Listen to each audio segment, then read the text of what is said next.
So last week I released a video talking about something that I have been building up for the last 5 years of my life, and that was quitting what I thought was my dream job. And I'll be completely honest, the response that I got from you guys in that video was so overwhelming, and I really appreciate the kind messages and the messages of support as well, because it really made me feel that you guys have been there on the journey with me throughout the whole time. But as I was scrolling through the comments section of that video, I did start to notice a pattern of similar comments of you guys saying that you are planning on quitting your jobs as well in the next year or so. So I wanted to make a video talking about basically the 5 things that I made sure I had in place before I went ahead and made that decision to quit my job. But yeah, let's not waste any time and let's get into it. The only thing I do want to say is that if you are enjoying these kind of videos, make sure that you hit that like button down below and subscribe to the channel. But apart from that,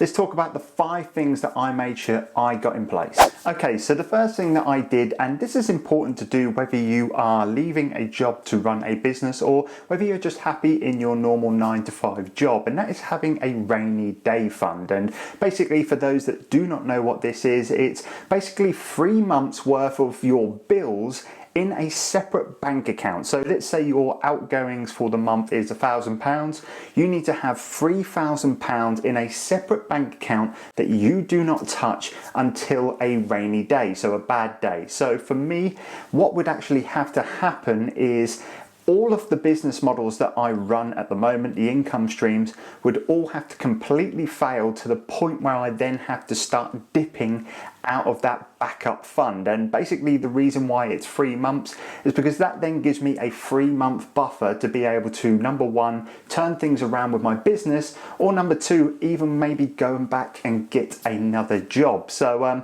that's the reason why you need that 3-month buffer. You don't want to have completely nothing in a backup account because you are going to have bad months with your business in the future.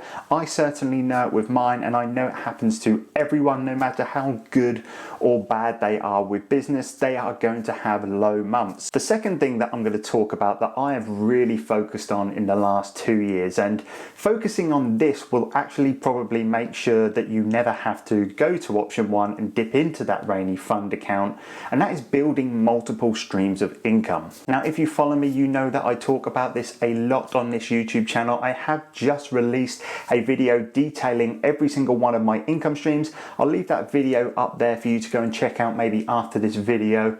But basically, I've built up in the last 2 years multiple income streams. A couple just to note for you guys. Number 1, Amazon FBA and eBay. This could actually be argued to be 2 separate income streams as their own, but it's obviously my reselling business. Number 2 is this YouTube channel. Number 3, I've got some affiliate marketing deals that I do. Number 4, I have a rental property. And then number 5, I do some coaching as well. But there's just a couple of them. There's some more that I talk about on that video that you can go and check out. But the key thing is to build multiple income streams. And the reason why this is so important is that not every single month is going to be great for a certain type of business. At the moment of filming this video, we are in December, which means my e-commerce business is absolutely booming at the moment with obviously Christmas sales, and especially everyone is shopping online at the moment. But come January, February, it's not going to be as busy, and that just takes common sense to realize that. But what I have got is other income streams that can come into place to obviously take over that during that time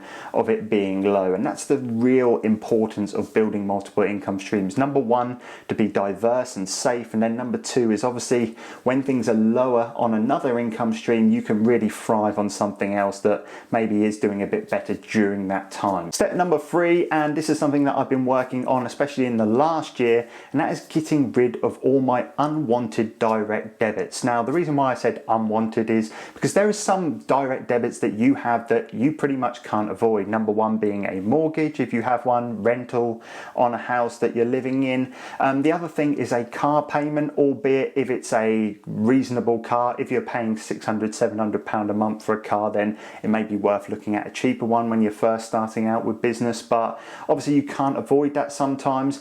What I'm talking about here is more about unwanted ones. So let's say you've got PlayStation, for example, that you're paying for monthly. That's something you really want to try and clear off before you quit your job. Okay, so the next thing that I made sure I had in place, and this is really, really simple to do. You could pretty much do this in a couple of weeks or so, and that is having a plan. And there's multiple plans that I actually had. The first plan, I've spoke about this a bit, is having a budget plan. So if I have worked out how many months I need in terms of my safety deposit or my rainy day fund, then I know how much I'm spending a month on my bills. So number one is I need to know how much money I need to make with my businesses to be able to cover my bills and whether it's worth quitting my job there and then or not. The second thing you need to have is an exit plan. We did speak about this as well. Basically, you need to have in place, what are you going to do if everything goes wrong? I said to you, if I started to lose income streams, the first thing I would do is get a part-time job. If it was to continue to go worse than that, I can always go back and get another job. So that was kind of my exit plan. And then the other thing that you really do need to plan about is what you are actually going to be doing in the day. Now, if you are leaving a full-time job, that say you're doing 40 hours a week, you knew you had to be at work at a certain time, you knew you could leave at a certain time, whereas when you're running your own business, you are your own boss and you have to be strict with what you do with your time. So it's really important to actually manage and plan what you're going to be doing with all this new free time. And that's something that I personally did. I've marked out what I'm going to be doing on certain days. Basically what I've done is I've separated my week into maker and manager days. Basically on the maker days is when I film YouTube content for this streamer content, edit videos, and then with the manager days, that's when I work on my Amazon business, and I pretty much alternate them throughout the week. So that's my plan on what I'm doing. But the general consensus is you need to plan exactly what you are going to be doing from day one on the day that you first become a full-time entrepreneur, because you need to be planned and ready. All right, so the next thing that I want to talk about, and this can vary from business model to business model depending on what you're doing, but the concept is the same throughout, and that is basically making sure before you quit your job, you are in control of, number one, your finances with your business, and then number two, the accounting of your business. And this is so, so important. Over the last 3 years since running my Amazon business, I have had 3 different accountants simply because the accountants prior didn't know about e-commerce. And this has been really important to getting me to the confidence level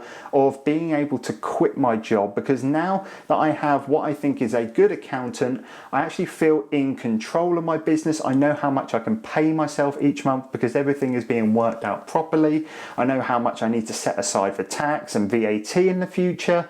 VAT if you're in the UK, of course. And that is all down to me having a good accountant. In my opinion, an accountant should be taking all of that boring work away from you so you can focus solely on growing and improving your business. And that's what I feel that I have at the moment. Obviously, with things like this, I am not a financial advisor. I am not an accountant. I am not qualified in any way, shape or form. But the accountants I'm using, I'm going to let you know who they are. They are awesome accountants. They are nationally based because it's all web-based and stuff like that. You don't need to go to meetings. Everything is done on Skype and stuff like that. But basically, they have been looking after my accounts for the last 2 months, and so far things have been good. As I'm going to mention one more time, please do your own research with them, but I do have an affiliate link down below that if you did want to go and check them out, you can actually get £100 off your first month if you sign up for the main accounting package for e-commerce. And then if you wanted just to do the basic accounting, I can get you £50 off using the link below. So make sure you go and check that out if you want to. One thing that I do hope to get in the future, and I did discuss this on my onboarding call with these guys, was actually getting an accountant to come on this YouTube channel to actually give some accounting tips, which I can't actually talk about. So it'd be nice to get someone qualified to come on here, and we're going to try and do that sometime around January or February. So make sure you are subscribed to this YouTube channel so you don't miss out on that. But these are just the 5 background tasks that I got in place to make me feel really confident just to go, yes, I'm going to quit my job now and everything is going to be okay. So hope you enjoyed the video, guys. If you are watching this and you've quit your job and you think I maybe have missed something out that you think could be helpful for the audience, make sure you leave that down in the comments section down below. Like and subscribe to the channel if you haven't already, and I'll catch you guys in the next video. Take care.